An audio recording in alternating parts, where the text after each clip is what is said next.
तीसरी बार फिर से मोदी जी प्रधानमंत्री बन गए। अब की बार मोदी सरकार, हमारे मोदी जी लेने वाले हैं कल शपथ। अच्छा, अब क्या करूँगी मैं इसको देख के। तो सोनाक्षी सिन्हा और इकबाल का हुआ शादी। अरे इन लोग कब शादी कर लिए? इसको क्या करूँगी देख के, आगे देखती हूँ। हमारे ज़रूरतमंदों की सेवा हमारे फाउंडेशन के द्वारा की जाती है। ये मैं क्या देख रही हूँ?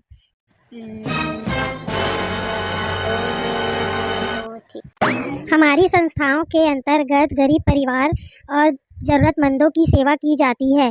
अगर आपको भी किसी प्रकार की सेवा की ज़रूरत हो तो हमें इस नंबर पर फ़ोन कर सकते हैं। सेवा करते हैं और मुझे पैसे भी ज़रूरत है। इसी बहाने मेरा हार भी बन जाएगा। कुछ पैसा इन लोग से भी वसूल लेती हूँ। टोटल मेरा 3 लाख हो जाएगा और मैं बहुत 9 लखा हार पहनूंगी फिर। अरे मम्मी, आपको पता है ना कि मैं पिछले साल का भी अभी तक अपने स्कूल का फीस नहीं दी हूँ। अभी मेरे को बैग कॉपी सब कुछ चाहिए, टिफिन डब्बा आप लिए नहीं हो। आप अपने दिन भर जब देखो तब हार लूंगी, ये लूंगी, वो लूंगी करते रहते हो। आईफोन लेते हो, ये करते हो, मेरे लिए मेरे स्कूल का फीस भी नहीं भरते हो। आपके तो शौक खत्म ही नहीं होते मम्मी। काश पापा होते तो ये सब मुझे देखना ही नहीं पड़ता।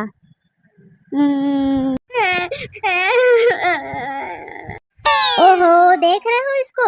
इतनी छोटी सी लड़की है, एक बित्ते की, और कैंची जैसे जबान चला रही है। पूरी अपनी दादी के ऊपर गई है। दादी तो चली गई, लेकिन ये अपनी पूरी दादी के जैसे ही मुझे परेशान करके रखी है। हाँ ठीक है, ओके। हेलो, आप फनी फाउंडेशन से बात कर रहे हैं क्या? जी मैडम, हम फनी फाउंडेशन से ही बोल रहे हैं। हाँ, फनी संस्थान से। क्या सहायता कर सकते हैं आपकी? बताइए बताइए बताइए।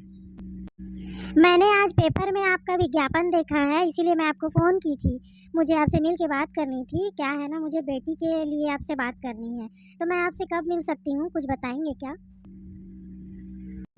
ठीक है ना मैडम, आप आना चाह रही हैं हमारे संस्थान तो मैं हमारी ऑफिस जो रहती है सुबह 9 बजे से लेकर के रात 8 बजे तक खुली रहती है। किसी वक्त भी आप आ सकती हैं और हाँ, बच्ची को ला भी सकती हैं, कोई दिक्कत नहीं है।